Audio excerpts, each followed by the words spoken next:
So in our last video, we were just about to talk about the second equation that we can write in this mixture problem. As I said, this is a little more difficult of an equation to write, but it's not too bad. What we want to do is take these percentages and think about what can we equate in these percentages. What does a percentage mean? It means that if this is 4% methanol, let's just think about if we have 4% methanol in some amount of stuff, that means that of the total amount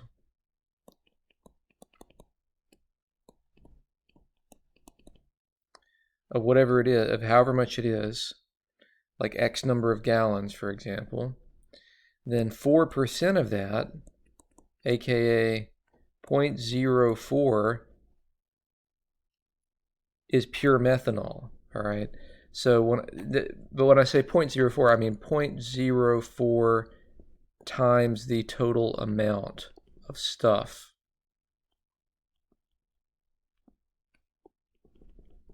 And that is the amount of pure methanol.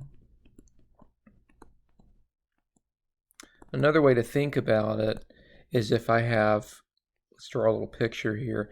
If I have 4% methanol, let's say this is 4% methanol solution.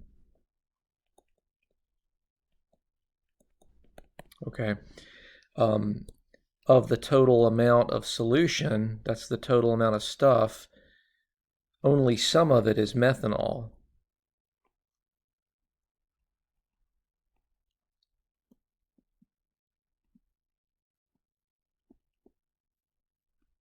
And the rest of it is whatever the solution mix is, okay?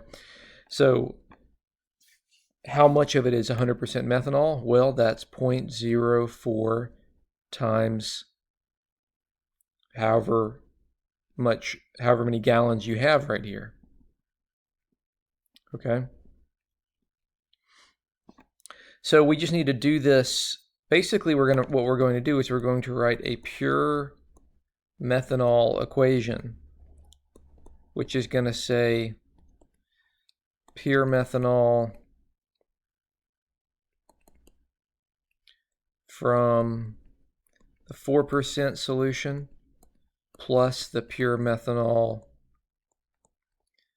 from 14% solution, and that's going to equal what are we trying to do? It's going to equal what we are trying to get, which is 50 gallons of 7%. Okay, and this is another place where people mess up, because what we're trying to get, how much methanol is going to be in our final product? Well, it's going to be 7% of 50. So 7% of 50 is 0.07 of 50 gallons. So the right-hand side is fully known. Okay, it's the left-hand side of the equation that has unknowns in it. So remember, X was our variable for number of gallons of 4%. So that would be 0.04 times X plus 0.14 times Y equals 0.07 times 50. And so this is our pure methanol equation. It's the methanol contributed by the 4% plus the methanol contributed by the 14% equals the methanol in the final mixture. Okay. All right. So let's go through that one more time. Here is a paragraph kind of explaining that idea again. Since X is 4% methanol, it contains 0.04 X gallons of methanol. That's what we just said. And similarly for Y, then we look at the mixture of the two solutions, which is 7%. And so it is 0.07 times 50, which turns out to be 3.5 gallons. And so that's our second equation. That's our first equation. You could actually leave it in this form, 0.07 times 50, and put that in your calculator. That's probably what I would do. So let me actually let's actually put this in the calculator and finish it. So matrix A is a, oh yeah, what is our matrix? So it's a 2 by 2, so it's, our A matrix is 1, 1, 0.04, 0.14. That's our A matrix, okay?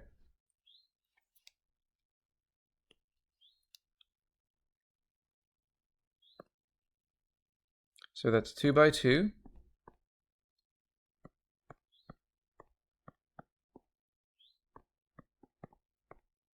Okay, and then our second matrix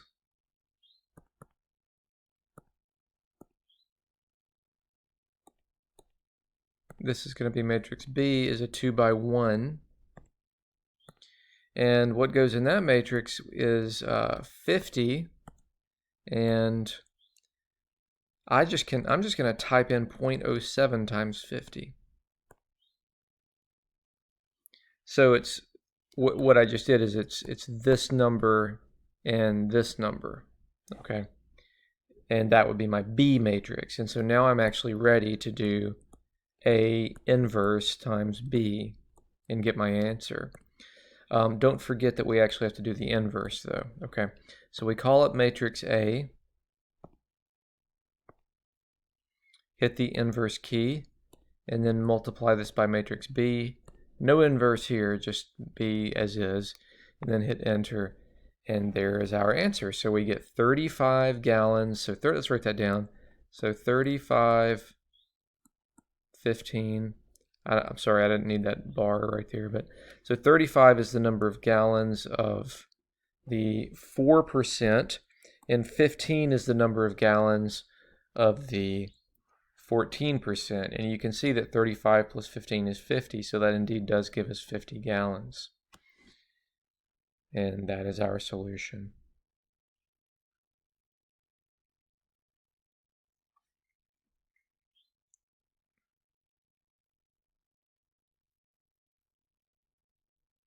All right. Let's take another example. I have $48 to spend on refreshments for a party. Large bags of chips cost $3 and drinks cost $1. You need to buy 5 times as many drinks as bags of chips. How many bags of chips and how many drinks can you buy? So I will warn you that these are the problems. I can tell you the specific thing that confuses people in these problems. I'll just go ahead and tell you, it's when you have statements like this that use blank times as many, that always confuses people. So we'll pay special attention to that. But first, what's the question? As always, what is the main question? So it says how many bags of chips and how many drinks? How many bags of chips and how many drinks? So let's let C equal number of bags of chips, and let's let D equal number of drinks. Let me make sure that that's the same variables that I use here. Yeah, okay. Okay. And so those are our unknowns, C and D, and let's look for numbers that we can write equations with. By the way, I haven't really talked about this yet, but all of our examples, including this one, have so far had 2 unknowns. We can have equations with more than 2 unknowns, and we will see some in a bit. But if you have two equations, or sorry, if you have 2 unknowns, you need 2 equations to solve them. So the number of unknowns, this is actually important.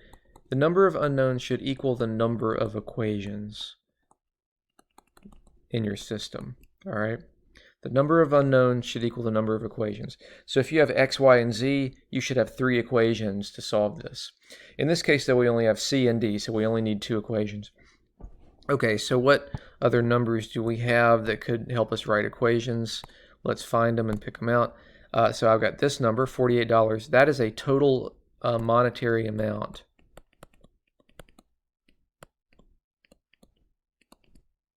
monetary. So I can write a total money equation probably. Let's try to do that. So I have $48 to spend, and then this is sort of like if we go back actually to that problem we did a while back. Which one was it? Sorry to kind of jump around, but about the nickels and dimes, where we did a total value and we multiplied the number of nickels times the value per nickel. Sorry, I don't know why I'm jumping all over the place, but so the number of nickels times the value per nickel. It's the same thing here. The number of drinks times the value per drink, for example. So the number of drinks, so we have each drink costs $1, and then we have D drinks. So that's the total value of the drinks right there is 1D, and then the total value of the chips would be $3 times C. That's the number of bags times the value per bag, and then those two numbers together have to equal $48 as our total monetary amount. Okay, so that's one equation. Now our second equation is going to involve this. I need to buy 5 times as many drinks as bags of chips. So the difficulty that people tend to have here is just in sorting this out and writing the equation correctly. So let's think about what this would look like. Okay.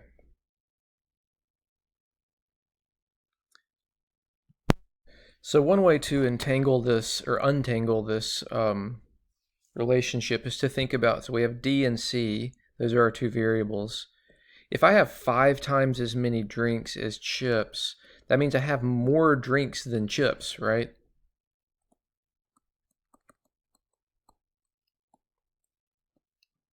So D should be bigger than C. So that can help you to keep your equation in the right direction. That this number should be the bigger of the two. And how much bigger should it be? Well, it should be 5 times the size of this number. So in a nutshell, what I'm saying is that D should be equal to 5C. Let me write that again. D equals 5C. What oftentimes people do is they reverse it and they write 5D equals C. But that's wrong. That would be saying that you had 5 times as many chips as you had drinks. So D equals 5C. Another way to remember this is that the multiplier, this being the multiplier, this number 5, this is going to go with the second thing that you see in this statement. The first thing is going to be, does not have the multiplier. Okay, so now we have this equation, D equals 5C, but it's not in the proper matrix form, so what you want to do is move things around so we have it in the normal form, and so I'd move it over and write this equation, and so now I have that equation and I have a 2x2 system. So our 2x2 system would be